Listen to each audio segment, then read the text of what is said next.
Welcome to Bonfire Tells Stories. I'm Jack. The fire's burning low. The wind sounds like it's remembering something ugly. And tonight we'll talk about photographs, those polite little graves that never stop watching. Now let's begin. When Clara unlocked her grandmother's house, the air greeted her like a sigh that had been waiting decades to escape. Every window was veiled in dust. Every corner whispered that it had seen things best left unspoken. Donna Olivia was dead. Finally, the town had feared her. Not loved, not respected, feared. People said she knew everyone's sins before they confessed them.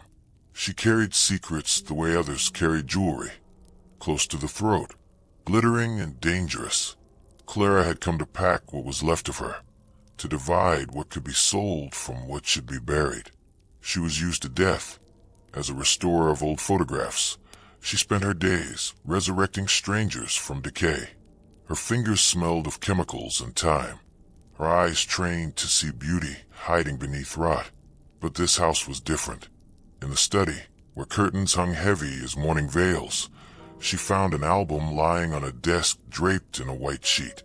The cover was black leather, cracked like old skin, with a small golden clasp that still shone in the half-light. No title, no year, no hint. When she touched it, the clasp opened with a soft click, like a mouth unsealing after a long silence. Inside were portraits, sepia faces staring from another century.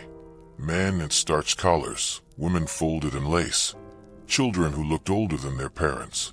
Each page was thick, trimmed with fragile gilt. Someone had written names beneath the photographs, in a looping script that trembled but never hesitated. Catano, 1898. Rita, 1904. Olivia, 1932. The handwriting was unmistakable. Her grandmother's. Clara studied the photo of Donna Olivia in her youth. The eyes were colder than she remembered. There was no kindness, only a warning, like the look of someone who already knew the ending. She turned the page. More faces. More strangers with familiar bones. The album felt heavier the further she went, as though each portrait carried its own gravity. At the very end, there was a blank page. A single rectangle waited, yellow glue framing the space where a photo should have been. Clara closed the cover gently, the leather sighing in response. She left it on the desk, untouched but not forgotten. That night, the house refused to sleep. Pipes knocked without rhythm. The wind scraped its nails across the windows. Somewhere behind the walls, a faint, irregular dripping began, a patient sound, almost polite. Drip, drip, drip. Clara rose from bed.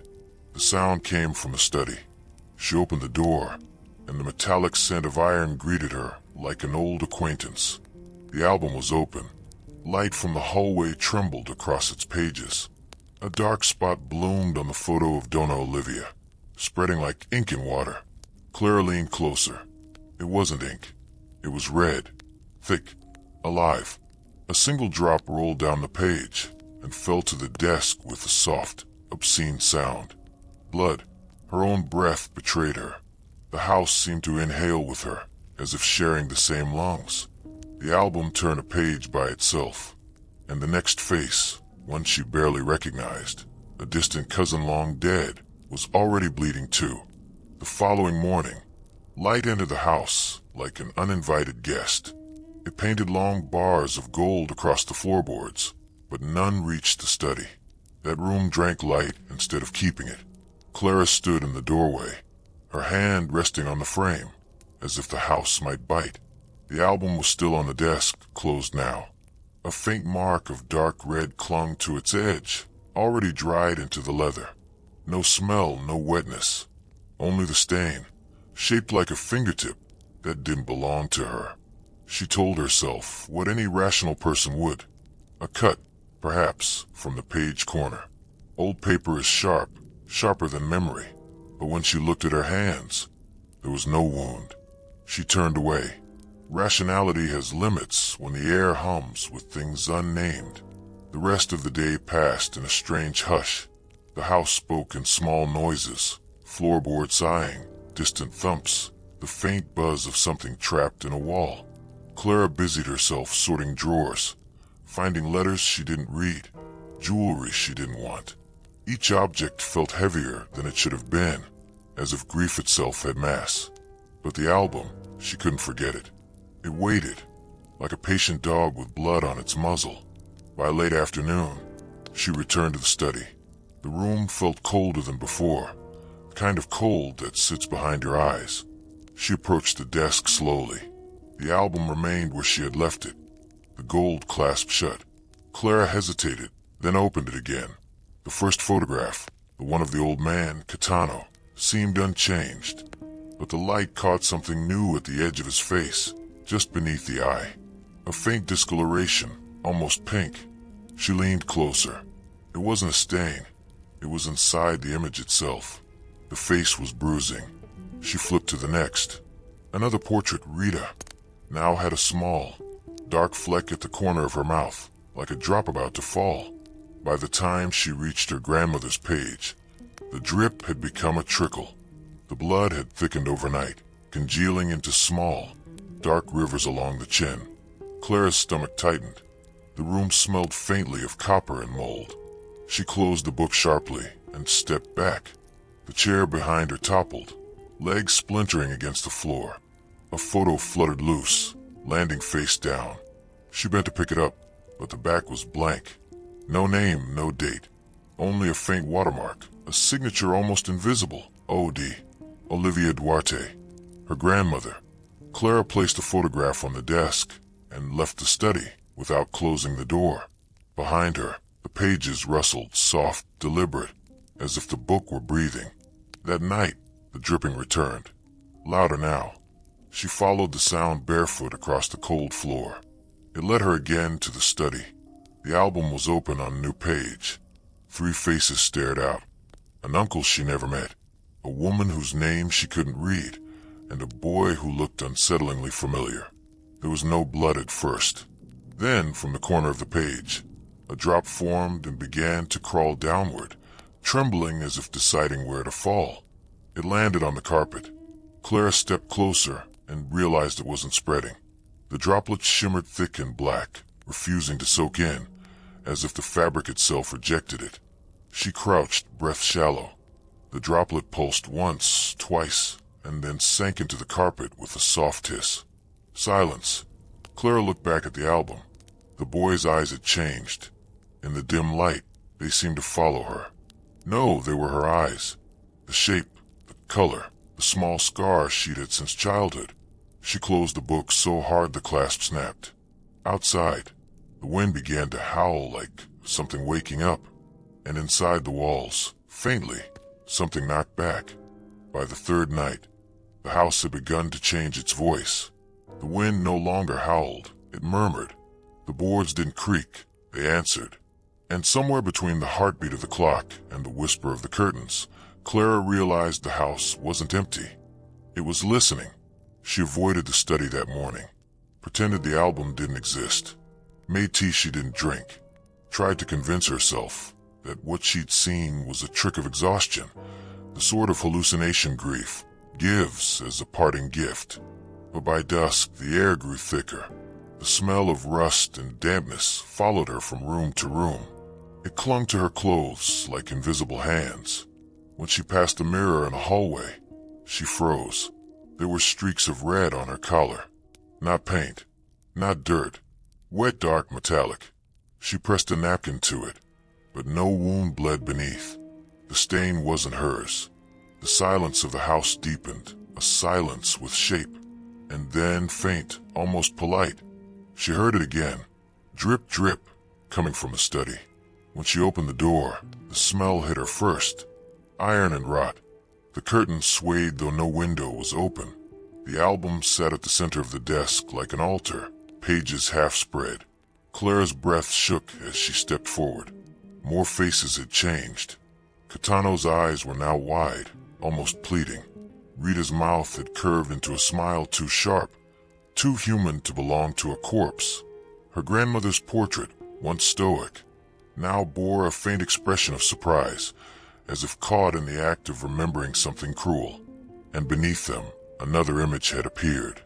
It hadn't been there before. A photograph in perfect condition. Sepia tones too crisp, edges too clean.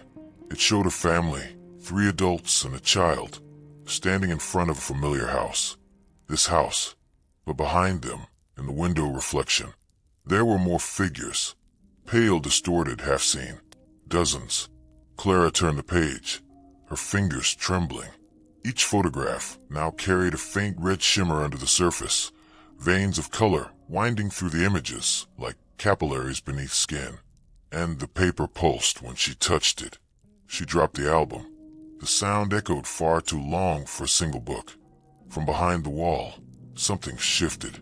A hollow noise, soft and heavy, like earth settling, or something inside it moving. Clara knelt, pressing her ear to the plaster. There, beneath the wallpaper, a wet scraping, then another. She pulled back the chair and stared at the wall directly behind the desk. The floral paper bubbled slightly, a dark patch blooming outward. It wasn't moisture. It was seeping. Blood, the same color as in the photos, the same smell. She stumbled backward, hitting the edge of the desk.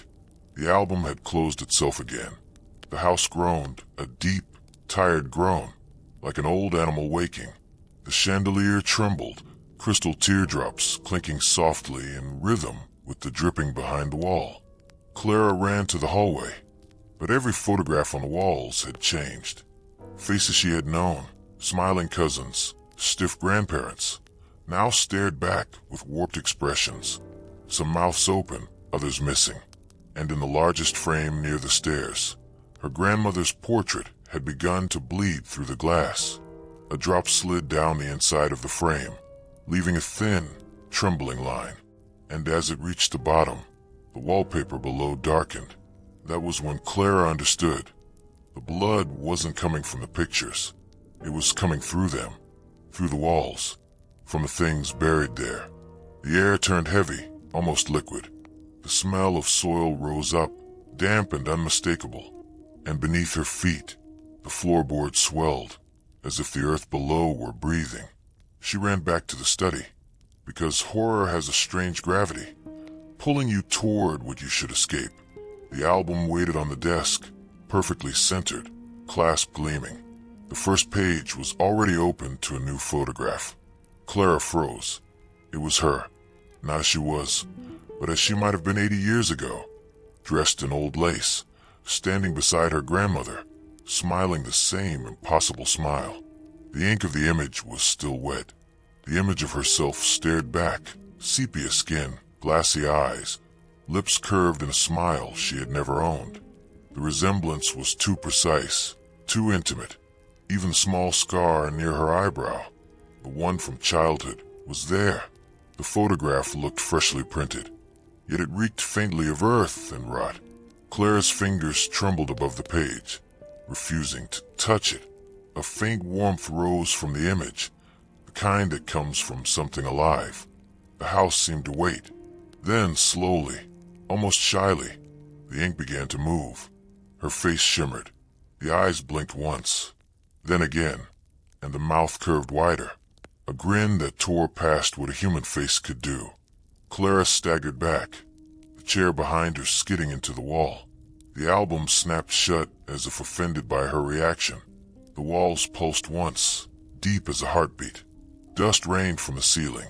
Clara turned and fled, slamming the study door. The echo chased her down the hallway, through corridors that now looked subtly wrong. Angles warped, shadows bending against logic. The smell of metal followed her. In the parlor, the portraits on the wall had changed again. Their glass panes were fogged from within. Shapes pressed against them, faint as fingerprints on breath. Faces half-formed, lips whispering against a barrier of glass. Her grandmother's portrait looked almost relieved. Clara backed away, muttering, words that meant nothing, apologies to no one. The whispering grew louder. It wasn't coming from the photographs anymore. It was coming from the walls. She pressed her palm against the wallpaper. It was warm. Then it moved. Something beneath it twitched. A shifting shape, long and slow. tracing the outline of her hand. She yanked it away, heart pounding so violently she could hear it echo in the rafters. The wallpaper bubbled. Beneath it, faint outlines emerged, oval shapes, soft at the edges, arranged in a terrible pattern. Faces, dozens of them. Their mouths were open, but no air came out. Only that soft, patient dripping that had haunted her since the first night. The sound of something leaking between worlds. Clara stumbled back, then ran to the front door. The key refused to turn. It jammed, as if the lock itself had swollen shut. The windows wouldn't open either, their latches stuck with the stubbornness of old sins. Behind her, a new noise joined the dripping. A low, wet drag, like fabric soaked in something heavy being pulled across the floor. She turned. The study door had opened on its own. The album lay open again, pages fluttering though there was no wind. Each page turned with a deliberate rhythm, as though someone unseen flipped through searching for a specific name. The sound of it filled the house. Whip, whip, whip, then stillness. It stopped at her photograph, the one that wasn't supposed to exist. Her reflection in the hallway mirror wavered. For a heartbeat, it wasn't her. The woman staring back wore the same dress from the picture. Lace collar, high neckline, century-old elegance. The same blood-smudged lips. The same smile. Clara screamed. The sound came out strangled, thin, almost swallowed by the house itself. She lunged at the mirror, striking it with her hand. Cracks spidered outward. The reflection bled red between the fractures. And from the shards, that other Clara blinked, once slow, deliberate. The light in the house flickered. From every frame on every wall, the photographs began to seep. Blood coursed through the glass, veins of scarlet tracing old faces, pooling at the baseboards. The floorboards darkened, and the air thickened with the scent of graves disturbed. Somewhere beneath all that noise, a voice rose, a woman's voice, thin and trembling but familiar. "Stop running, child. You're part of it now." Clara froze. It was her grandmother. The whisper came from behind the study wall, where the plaster still pulsed faintly, like living flesh. Clara's knees weakened. She approached the wall slowly, pressing her ear against it. The voice came clearer, wet and close. "You open the door, Querida. The family remembers." Then, beneath her palm, the wallpaper split. A tear widened from the floor to her shoulder, revealing dark, wet brick beneath. Something pale pressed forward from the gap, something that might once have been a hand.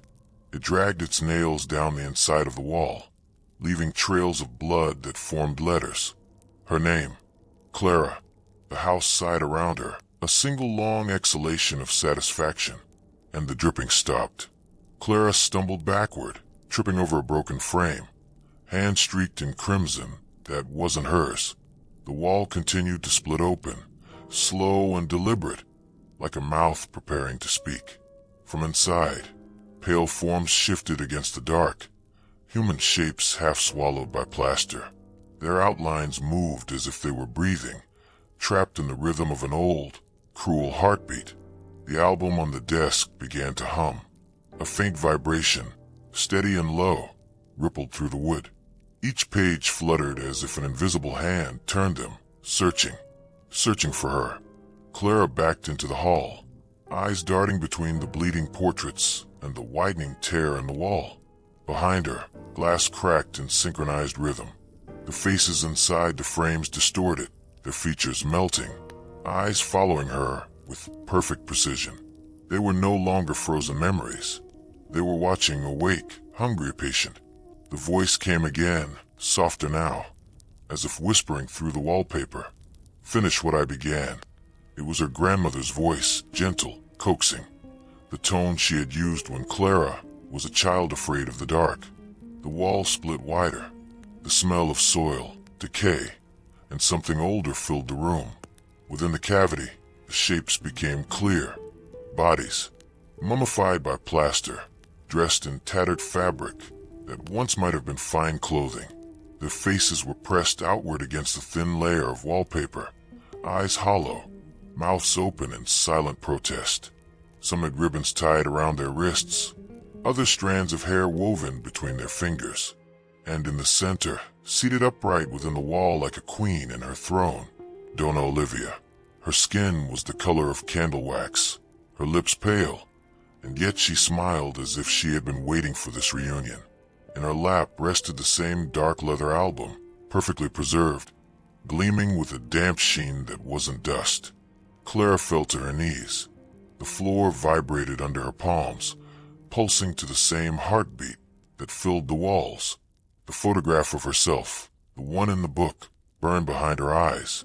She could feel it, the image pulsing like a second heart. Olivia's head tilted slightly, the sound of cracking bone echoing faintly. Her mouth opened, and through lips that hadn't moved in years, the voice emerged again, no longer soft. "You opened it. Now you must feed it." The walls shuddered.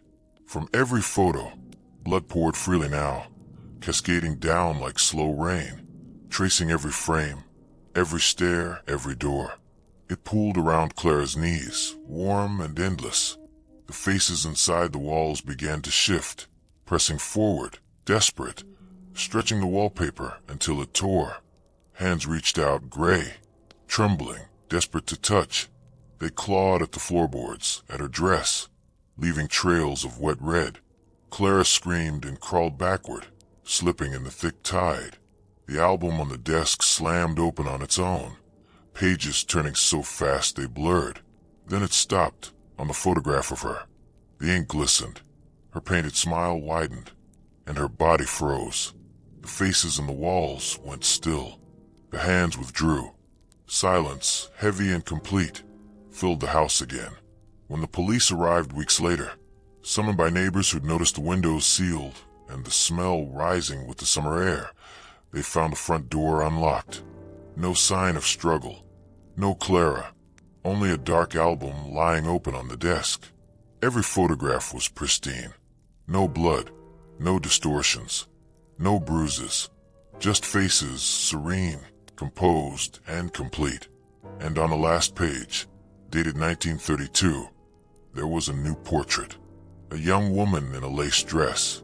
Pale eyes. Calm smile. Below it, in a hand unmistakably belonging to Donna Olivia, a single inscription. Clara Duarte, keeper. The fire crackles low now. That's all there is. Families pass on many things, houses, jewelry, secrets. But sometimes, what they leave behind isn't meant to be touched. Thank you for listening. I'm Jack, and this has been Bonfire Tells Stories. Keep your photographs where the light can see them, and never, ever open the ones that bleed.